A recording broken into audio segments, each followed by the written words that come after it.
Hello everybody, Sparkster1701 here, and today while we are also posting our regularly scheduled Transformers video, due to the fact that today is a special day, I thought I would go ahead and post a special one for the GoBots. Today is December 7th, and as we all remember from our history classes and on the news, today would mark the 77th anniversary of the attack on Pearl Harbor back in World War II. So today I'm going to take a look at two GoBots that have alternate modes that tie to World War II. On the left here we have the Guardian GoBot Man-O-War, and on the right here we have the Renegade GoBot Zero. Both of these GoBots would become available in 1985, though Zero would appear earlier on toy shelves. Man-O-War would appear later in the year, and both would be around partially through 1986 before the line was totally discontinued. And of course, both of them did make appearances in the cartoon series, although Zero appeared more often as he was released earlier. Zero appeared early on in the cartoon as a leader of a separate faction of renegades that had long been hidden beneath the surface of Gobotron. So, as he had been leader of them for quite a while, he was somewhat reluctant to join up with Psykill, but eventually was persuaded to merge together to form a bigger group of renegades. However, Zero would prove to be a power-hungry character in a similar vein to Starscream of the Transformers, and would try to attempt to usurp total control of the renegades. Man-O-War, however, made one special appearance where he proved to be a rather belligerent GoBot and did not trust Leader 1's leadership skills. So that made him kind of a pain in the butt during that episode, but by the end of it, he had been proven that he was wrong about Leader 1 and went on to be a faithful Guardian. So, not too dissimilar in the writing between these two characters. Both of them seem to think that they're right and everybody else is wrong. The only difference is one changed, the other didn't. Oh well, what can you say? The 80s cartoons. Now, as is typical with my GoBot reviews, we always look at the Renegade first. So, we're going to take a look at Zero first. And I'm sorry if this upsets any of my viewers out there, but deal with it. We've always reviewed the Renegades first during the month, so Zero goes first. He's the Renegade.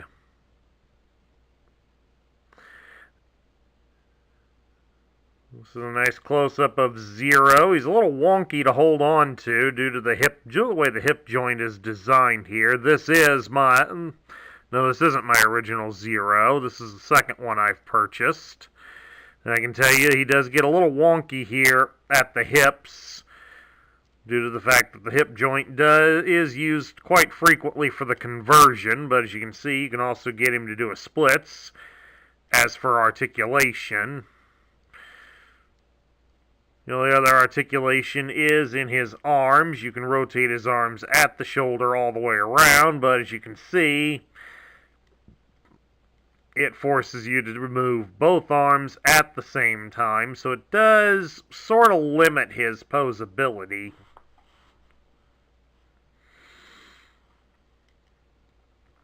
But he does have a nice amount of chrome detailing on him, so that I do appreciate and enjoy about him. Of course, let's take a look here. You can take a look here at the drop tanks here on the edge, and you just get just barely get a trace of fingers there for his fists. Of course, some of the artwork from Hanna-Barbera depicted that the tips of the wings would bend inward as well to also function kind of as hands. I think that would have been a nice addition to the toy. I can understand why it wasn't done, since Zero was part of the original line of Machine Robo toys released in Japan, so this toy was available in the late 70s back in Japan, and then would get released to Americans much, much later. Alright, let's convert Zero into his alternate form. The first thing we do is we take the centerpiece of his chest, pull it out ever so slightly, and then fold it up over his head. And I close the plastic there underneath it. Then this blue piece here, we just gently push it up all the way. Then next, we'll take his arms, we'll fold them backwards slightly, and then fold them down at the shoulder to snap them into place, like so. Then now down here for his legs, have him do a splits, and then rotate them around together, and then gently push them together, and then fold up the fins at the side. And then there we have his alternate mode, which is a little strange for futuristic robot to be, but he is a Mitsubishi AM6, more commonly known as the Mitsubishi Zero, which was the mainstay attack fighter for the Japanese Army during World War II. The plane was fast and maneuverable, and early on it was unbeatable until we improved our own fighter designs and tactics, which then was able to meet and eventually surpass the Zero in battle.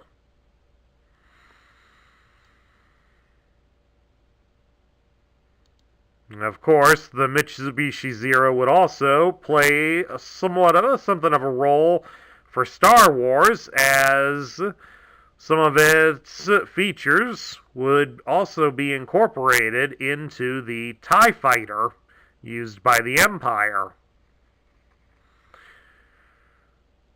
Now, while this is a very nice looking replica of a Zero, there's one thing that collectors should take note if you're looking for a good condition Zero, and that's the wing guns right here.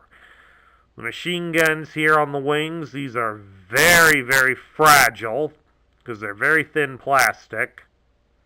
So they do tend to break very easily. So do be careful when you're looking for a loose sample of Zero. Of course, he does swoosh pretty good here one-handed. If you hold on to the solid piece of the tail, he does swoosh pretty darn good. Now, for loose pieces on Zero, Zero has two. The most common one that's difficult to find is, of course, the prop. And of course, this piece is all chrome, so if you're picky about that sort of thing, you'll need to keep an eye out for that. As you saw, it comes off very, very easily. And of course, if you're wondering, yeah, it does spin.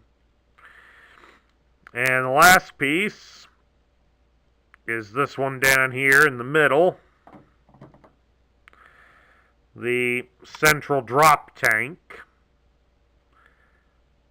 A lot of people assume it's a bomb, and no, it's not a bomb, it's a drop tank. But since the toy sits pretty well even without it down there, it's often forgotten about. Of course, you can't retract the landing gear on the toy here, but hey, it does sit pretty good. I mean, yeah, it kind of blows the idea of being in disguise like this, but well, there are several Zeros on display at various Air Force museums. I mean, I'm here in Dayton, Ohio, and there's definitely one at the National Museum of the Air Force here in Dayton, so yeah, I could see that. Spying on us there through the museum and thinking what kind of weirdos we are as we go around taking pictures of it. Moving right along now, we'll take a look at Man-O-War, the Guardian.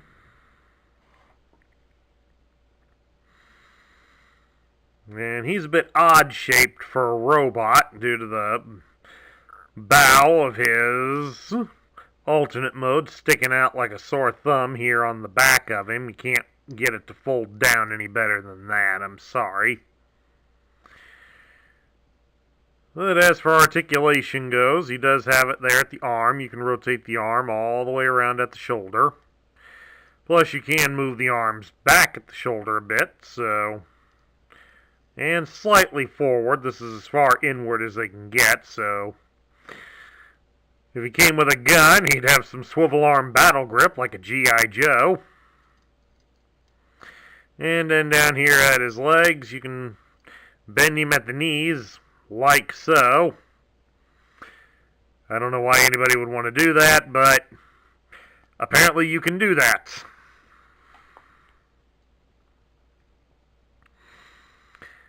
Now, of course, let's convert, rather.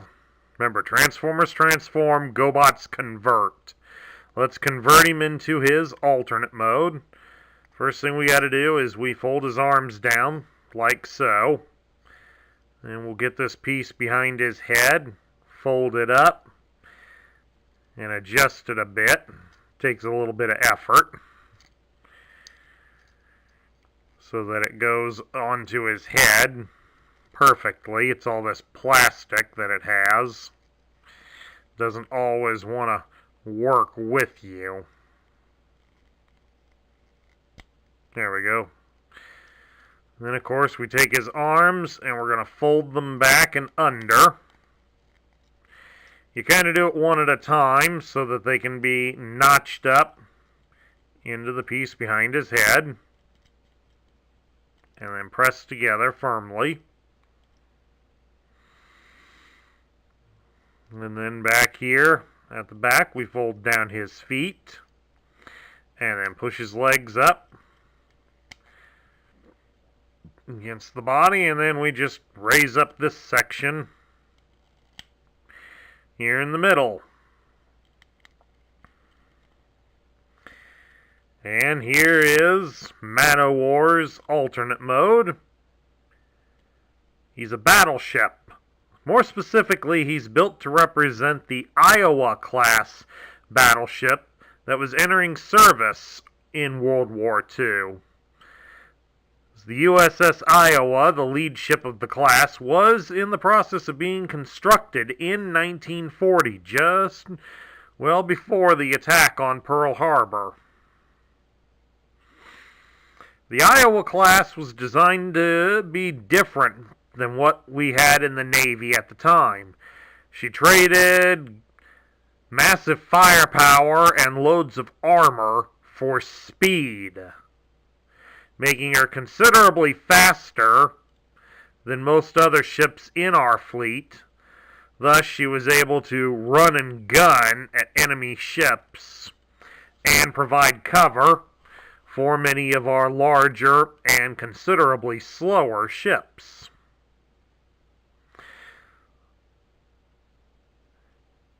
Now, of course, while it may seem as obsolete and outdated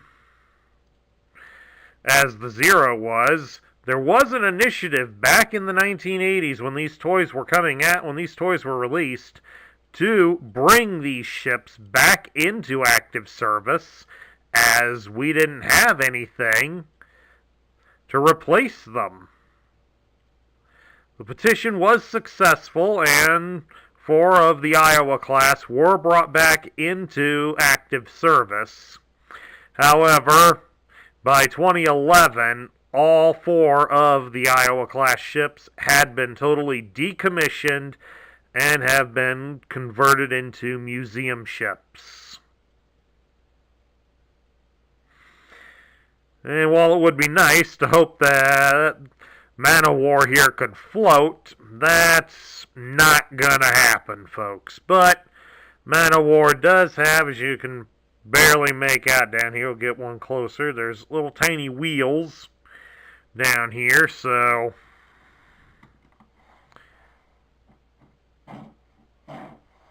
rolls okay. That's a bit better, give it a little more effort. There we go, that's not bad. That's actually not bad here on a plastic table. It's actually not too bad. I wouldn't recommend on anything that has a rougher surface than this plastic table, but there you go, folks. That's Man-O-War. He has no loose parts. Of course, before we get down to my final thoughts, I wanted to show you all that. After working with Man-O-War there, I was able to get this piece down smoothly flat on his back. That's how it's supposed to go. I'm guessing the previous owner didn't work it loose as well as I just did. But anyway, my final thoughts. What do I think of Zero and Man-O-War? I think they're both pretty interesting. It's nice to see that they used alternate modes that aren't quite as common as what we would expect.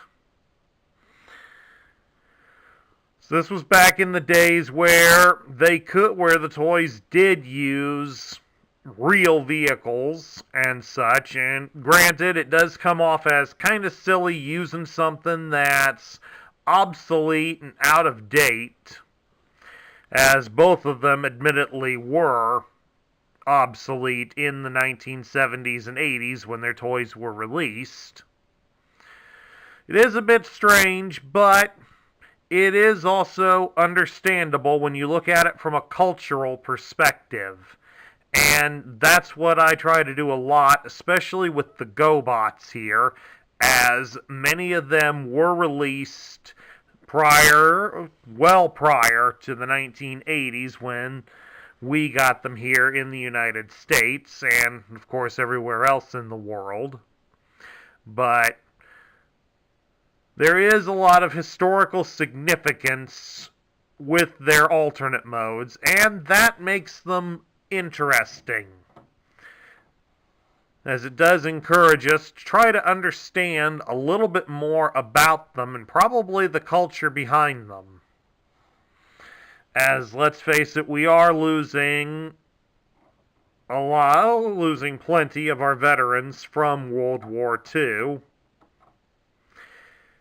which also means that what all they could still teach us of the war will soon be gone, lost to the mists of time. And all we can do as mankind is hope that we do not repeat the mistakes that led to the war in the first place. As for the toys, these guys are okay. I mean, they're not perfect per se. I mean, Man-O-War's a little bit better than Zero, but both of them do have some playability. Their alternate modes, again, while they're of outdated vehicles, they still aren't too bad. And they could definitely still be seen being used to spy on us humans here on our planet, as there are confirmed several replicas of the Zero still out there. And, well, who knows what we could say about the Iowa class, as all 4 of them are now museum ships, so I doubt you're going to see one floating around out there in the water. Maybe if he could become a smaller one that could be like some kid's toy out in the lake or something, I don't know. That's a thought, something weird. it fits. What can I say? As for their characters, well, admittedly, their characters are kind of similar to how they were portrayed in the terms of the Hanna-Barbera cartoon. It is nice to see that the trope does still carry over, as, let's face it, Starscream will always be thought of as the treacherous Decepticon warrior seeking to lead the army at whatever cost. So it's nice to see that that was carried over into Zero. I mean, yeah, it's a blatant copy, but it still works, because in the enemy armies you usually expect it to happen. Giving a similar personality to Man-O-War was a nice change, as it shows that even the good guys can have somebody that disagrees with how things are being done. But it also was shown somewhat better in that episode by the fact that eventually both Man-O-War and Leader One were able to put aside their differences and learn to come to terms and work together for the ultimate goal of the Guardians. And that's a lesson that still does need imparted on the youth of today. Heck, not just on the youth of today, everybody of today. Given how our society has degraded, some of the basic lessons that these toys helped promote in their cartoons could still stand to be retaught even to people of my age, or older, or younger. All in all, though, I'm going to put these guys in the top tier. I'm going to be generous with them. They just barely make it in there, because like I said, I like their unique alternate modes. Even though they're obsolete, they're still pretty interesting, and they help keep a diverse lineup of vehicles in the lineup. So I gotta give them that, if nothing else. Their personalities may be similar and copied, but that's not to say that that's a bad thing, as this sort of copying has gone on for ages in the various media and will continue to be done for as long as we continue to need this sort of entertainment. So we'll give them both top tier marks. And that concludes my special review of the Renegade GoBot Zero and the Guardian GoBot Man-O-War. If you like this video, please leave a thumbs up here on YouTube. Don't forget as well, new viewers, hit that subscribe button down below to join our ranks and ring the bell so you'll be notified of future videos. Also, consider sharing your thoughts on Zero and Man-O-War in the comments section down below. This is Sparkster1701 saying I will catch you all later.